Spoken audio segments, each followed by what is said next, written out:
Hi everyone, it's Debbie Hess, back for our fourth week's Chester County Day virtual tour of the Southwest, and we're going to take a short walk around Marshall Square Park in Westchester. This week we'll be touring in a 2020 BMW X4 red sedan from Otto's. The Southwest Quadrant has so much to offer: rolling hills of horse country and fox hunting, antique shops, Kennett Square, the mushroom capital of the world, the site of the Battle of the Brandywine, and so much more. Hop in and we'll be off. Here we are, just outside of Unionville. These beautiful rolling hills are enjoyed by the Cheshire Hunt. Here comes our riders and hounds now. The sounds of Mr. Stewart's Cheshire foxhounds echoes in the hills of the Brandywine Valley for more than a century. The hunt country encompasses more than 30,000 acres that run through fields and farms near the towns of Coatesville, Unionville, and Kennett Square. The hunt, beginning in 1912, is named after W. Plunkett Stewart, who bought up land and hounds to begin what continues to this day to be one of the finest fox hunts in the country. This is El Brio. This farmhouse took 3.5 years to build out on the King Ranch. It is a new home created to look like a sturdy, rambling farmstead that changed its shape over time to incorporate shifting family needs. El Brio is a term that describes a strong stallion. Built in sections of log, stone, and clapboard, the house shares the traditions of the 18th century farmhouses that are popular in our area. This is the log cabin entrance to this home. Built of salvaged antique timbers, the log wing would have been the original dwelling, just as many early farmsteads started. The old log timbers are hewn with square faces, and the spaces between the logs are filled with white chinking mortar. Rough sawn ceiling joists stained dark and white antique oak floorboards make it appear to be vintage. Inside the living room section of the large great room is a massive stone fireplace, 12 feet across. The hearth is made of antique bricks. This is a view into the dining area of this large great room. Around the back we can see layered on and aged additions. This house is situated on 100 acres on the former King Ranch land. Designed by architect Peter Zimmerman, the house is assembled in ways the old and frugal German builders and craftsmen would have used.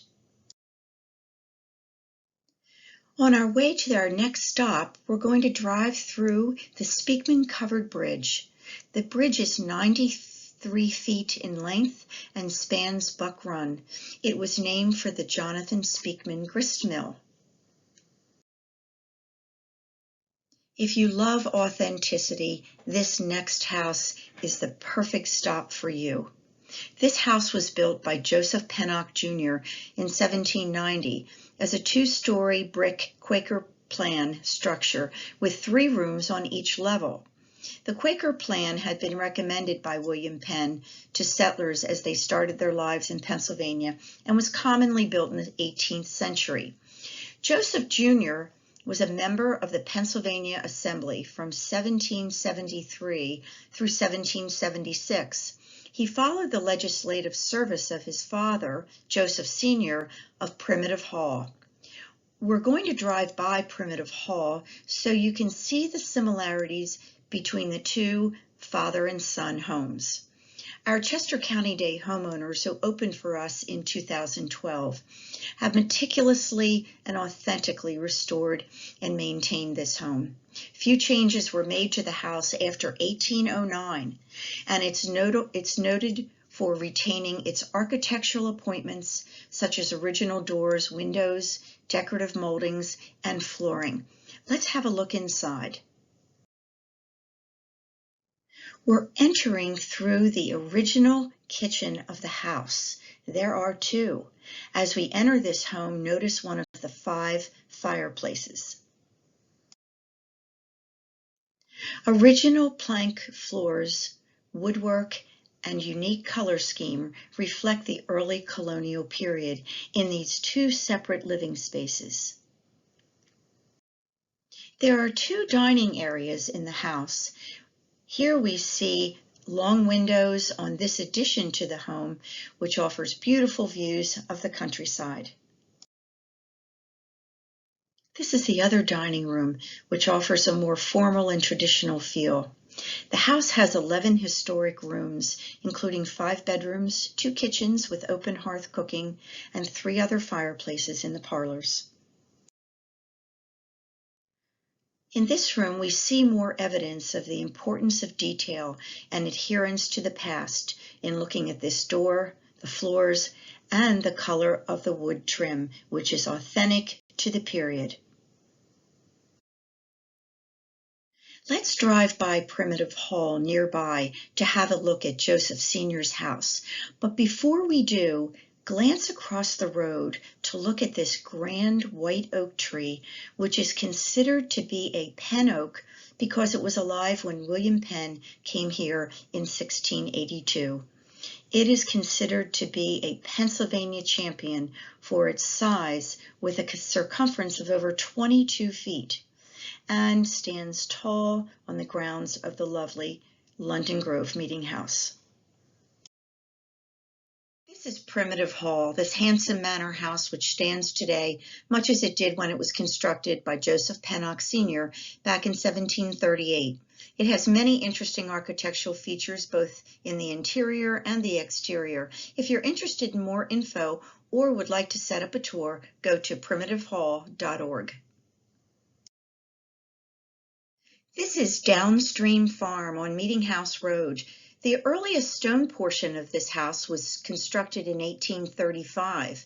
The middle addition, which contains the dining room, was built in 1920, and then in the 1990s, a multi-windowed kitchen on the right was built. If this house looks somewhat familiar, you might remember that it was featured in the 2008 movie Marley and Me, which starred Jennifer Aniston and Owen Wilson, owner of Marley, their Labrador Retriever.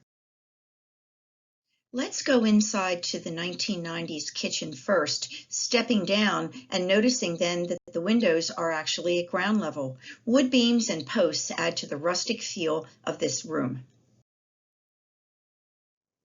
The center addition is the dining room of the house, built about 1920. This large and bright living room is in the original stone part of this house. There are long windows with deep windowsills, and notice this wonderful walk-in fireplace. The original farm, circa 1842, which included 58 acres, was owned by Sharpless and Caleb Windle. Sharpless sold Windle his share in 1844, and Caleb, a Chester County commissioner at the time, began construction of this 8-room, unique Pennsylvania fieldstone farmhouse. Take a look at these vintage carriages displayed outside before we go indoors.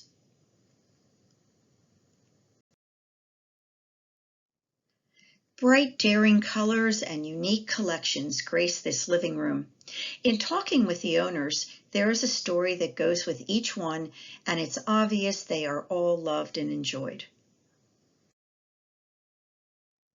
The bold green walls in this dining room make the perfect background for the beautiful wood furnishings and the colorful upholstered chairs alongside the fireplace.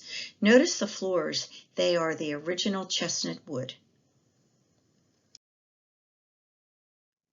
As we leave through this room, notice all the collectibles from the past, which are sure to spark some memories for many of us.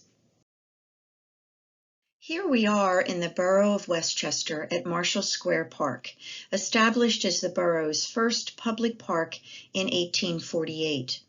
The park was named to honor the late Humphrey Marshall, who cultivated rare plants in the conservatory of his family home located in the nearby village of Marshallton. Marshall was one of the earliest and most distinguished horticulturalists and botanists in the country at that time. This beautiful fountain was recently returned to the park and refurbished for all to enjoy. We're going to take a short walk around the park past some of our favorite Chester County Day homes from past years. This lovely 1870s Queen Anne style house with Tuscan columns was a doctor's office for years. It has lovingly been restored, keeping many of the home's original features. The exterior is welcoming and well kept with a beautiful enclosed garden and landscaping at the back. Rust-colored walls with white trim provide a backdrop for the artwork and leather furniture in this lovely living room. The long dining room has chair rails and crown molding and an interesting library wall you can see that separates this room from the living room. Overlooking the back patio, this breakfast area is open and airy with windows all around to enjoy the view. Antique collectibles are displayed on the shelf above. This enclosed private back patio has many varieties of plants and trees. This stately Queen Anne style house with a wraparound porch on the corner of Franklin and Biddle was built in 1893 as a house, but was later converted to a Unitarian church and then a play school. In the foyer, as we enter, this rug complements the many toll-painted items throughout the house. Here we are in the dining room to enjoy the variety of toll-painted trays on display. The intricate pattern in the floor rug and wall hanging contrasts the sleek, simple lines of the furniture. White cabinets with a tin backsplash in the kitchen go well with the wood floors and this unique island cabinet. The use of black accent pieces throughout the house continues in this charming sunroom with lace curtains and black wrought iron furniture, a perfect setting for early morning coffee or evening cocktails. The mix of black and white designs on the furnishings enhance the setting. Around the corner on Marshall Street sits this charming house and garden on a double lot and is surrounded by well-kept, secluded gardens. The handcrafted iron gate welcomes us in. The owners appreciate and collect all types of art, as evidenced in this bright, colorful living room. The bright and cheery kitchen has hickory floors that are gorgeous and unique architectural features. There's great art on the wall to admire as well. This cozy sitting room with its arched window gives a nice view of the incredible backyard. The owners love to garden and have created a lush expanse of flowers, garden sculptures, and various types of trees. We'll end our weekly tours where we began, at Chester County Hospital, our beneficiary of Chester County Day. Thank you so much for joining us virtually this year to keep the tradition of Chester County Day going during these unprecedented times. We look forward to being together in person on the first Saturday in October in 2021 for the 80th annual Chester County Day, featuring the Southwest Quadrant. We've already begun to select homes for our 80th Chester County Day tour in the Southwest for next year. Here's Highland Farm, which will be on our tour. Our VIP house will be Deborah's Rock Farm for our 80th annual tour. It's been a pleasure being your tour guide, and we'll see you in 2021. Bye for now.